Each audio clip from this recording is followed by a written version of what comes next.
And because Khabib also now, I mean, let's remember, he's had a decent career. He's earned some decent money, but of course, Saturday night would have by far and large his biggest payday.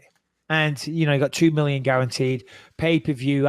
We're yet to see how much, but I'm going to speculate that he'll probably make another 7 or 8, maybe. So he might be walking away with $10 million from that fight. Okay, I'm pretty sure that goes a long way in Dagestan. And he doesn't have a flash lifestyle either. But that's not the reason why I think he'd turn it down. I think Khabib might not want to be associated with all that negativity again, because he is a person that holds himself and carries himself in high regard. And he was talking about retiring a couple of years ago pretty early.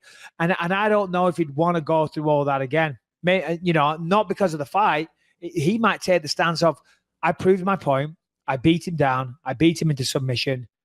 Or chapter in life together is over now. But who knows? Money talks. Yeah, I think that's all fine and dandy until you have the title, they put the options in front of you, and you can go, all right, I can go and handily beat Conor again for probably twice as much money the next time around. He's going to make more, but rematches are always bigger. This would be fucking huge, right? Or I can go fight somebody like Tony Ferguson, which is a way trickier fight. Way trickier fight. Way more tools to beat. Trickier fight. We just watched Tony Ferguson fucking, smash Anthony Pettis with an awesome performance. Really, I think Tony Ferguson is not great in interviews. I feel like his words are working faster than his head. I feel like I like Tony a lot, but I feel like he always misses the mark when he's trying to talk shit in those interviews. But he's a fucking killer. But I'm talking about, who... That has to be sold over and over again. Tony has to be sort of like sold to you as the dude, even though he was the dude, legitimately the dude. They took away that interim title from him. Why wouldn't you take the easier fight for substantially more money? In what world wouldn't you do that? I agree. Now, let's talk about Tony Ferguson a little bit because, and I don't think you'll mind me saying this. He texted me last week and said, "You talking shit about me on your podcast while I'm out here working? Thanks." And I texted him back. I said, "When was I talking shit?" I said, "Please explain." Now, obviously, we say a lot of things on this podcast, and a lot of the time it's tongue in cheek and we're busting balls. But I actually, listen, Tony is a unique character. He is, and I think that's fair to say. What was he talking about? Ever been particularly. He didn't respond. I texted him back again, and he didn't respond. We talked about it Saturday night, though. We had a quick chat, and he was fine with it. And as I said, I don't recall ever being disrespectful to Tony on here. We might have been have some fun like we do about everybody. I think you've been nothing but complimentary about his fighting. I think maybe the only thing you just said he's strange at times, maybe something like that. Yeah, well, he's a unique cat, and good for him. But what I want to talk about is for Tony Ferguson. I thought what he did on Saturday night was incredible. I really did. I mean, for him to blow out his knee, I forget the exact injury, but it was really bad. He had to have a complete reconstructive surgery, a cadaver put inside his knee, to come back just under 6 months. And not to mention that's not just the rehab time. That's training for a fight as well. That's doing a fight camp, recovery in a fight camp, all within 6 months. To have his lightweight interim title stripped for pretty much no apparent reason. He won that belt fair and square, and he injured himself and they took it from him. So he had a chip on his shoulder all week. And you know what? I understand. He probably felt that the organization was against him. He had his title stripped off him. The world kind of thought, forgot about him and just focused on Khabib versus Conor, whilst he's the co-main event on that card. But he got no headlines. He got no headlines. There was no spotlight on him. So I understand him being worked up, emotional, aggressive with the media. And he went out there Saturday night and put on an amazing performance. The fight was incredible. Props to Anthony Pettis as well. Anthony Pettis was sensational as well. It was a great fight and should both be very proud. But after the fight, Ferguson was on the ground and he was very, very emotional. And Eddie Bravo was talking to him and giving him words of encouragement. And I totally get it. I totally got it. And that was the truest moment we'd seen from Tony Ferguson, that raw emotion. And that just to go back to Khabib, that's the kind of emotions that fights bring out in people, especially in fighters. If you've never been through a fight camp, if you've never had the isolation, the preparation, the dedication, the wear and tear on your body, the repetition of sparring every day, getting beat up, not being able to eat food, and then seeing online everyone talking shit, reporters not giving you the fair crack of the whip. It's a lot of emotion. And we saw Tony break down the emotions, got a bit too much of him for a moment. And we saw Khabib snap as well, because this is highly charged fucking stuff. There's nothing else in this world that will bring out more emotions than a real fight. You know what I'm saying? That's a great fucking point. And, not to mention the fact that at the core of it, your life is on the line. You don't really know, no matter how confident you may say you are, you don't really know what's going to happen. It's such an intense sport where at any second you can get knocked out, choked out, whatever it is. And the reality is people have died in the sport. Having all of that weigh on you, it is like really, really heavy. And I've only seen a glimpse of that. And being friends with you is, to be, in my opinion, the biggest experience I've sort of experienced with that, because I watch what you go through and what you put, everybody through, your family.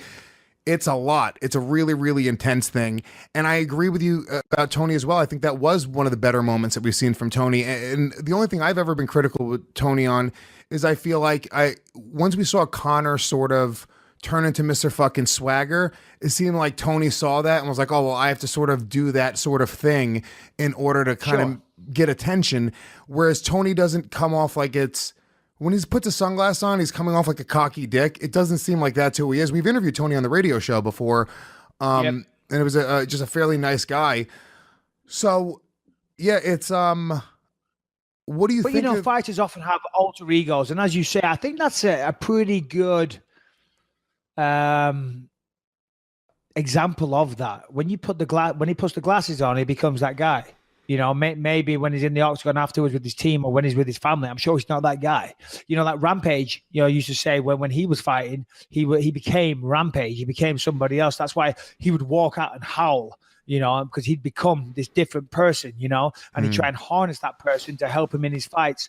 So we do see that, it's a difficult thing. Anyway, congrats, Tony Ferguson. Congrats to Anthony Pettis. I thought he looked sensational.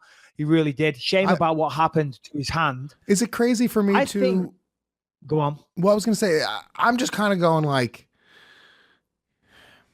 I don't want to hear that a guy broke his hand. He doesn't want to continue because he broke his hand. Only because I've heard of so many guys that break their hands and continue with a broken hand.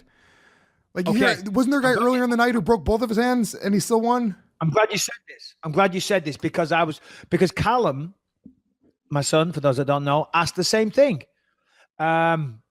And I was just about to say, prior to you saying that, I think we need to take a second to recognize what a great cornerman Pettis' cornerman, Duke Rufus, was on Saturday night. I thought he was fucking outstanding. And I talked about this in the post-fight show as well. A lot of fighters, they're trainers. A lot of them, they try and make it about them. You see them jockeying for position to make sure they're on camera. You see when they're walking into the fights, they want to be seen. They try and steal the limelight, and a lot of them are there for themselves. They're not there necessarily. Of course, they're there for the fighter, but they're trying to get as much exposure and they're trying to get paid.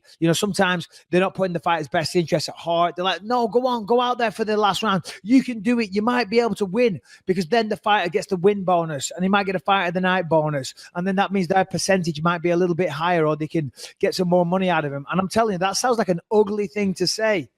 But in the lower level guys, that's how it fucking is. I'm telling you now, in the world of mixed martial arts, there's some great people. But in the world of fight sports generally, there's a lot of fucking scumbags and lowlifes as well. Whether it's coaches, fighters, trainers, managers, there's good and bad all over the place. And the fight world brings out the best of the good and the best of the bad. I'll fucking tell you that right now. Entertainment. There's some real fucking scumbags out there. But hold on. So at the end of the second round, Duke Rufus said, how's your hand? And he said, my hand's broke. My hand's broke.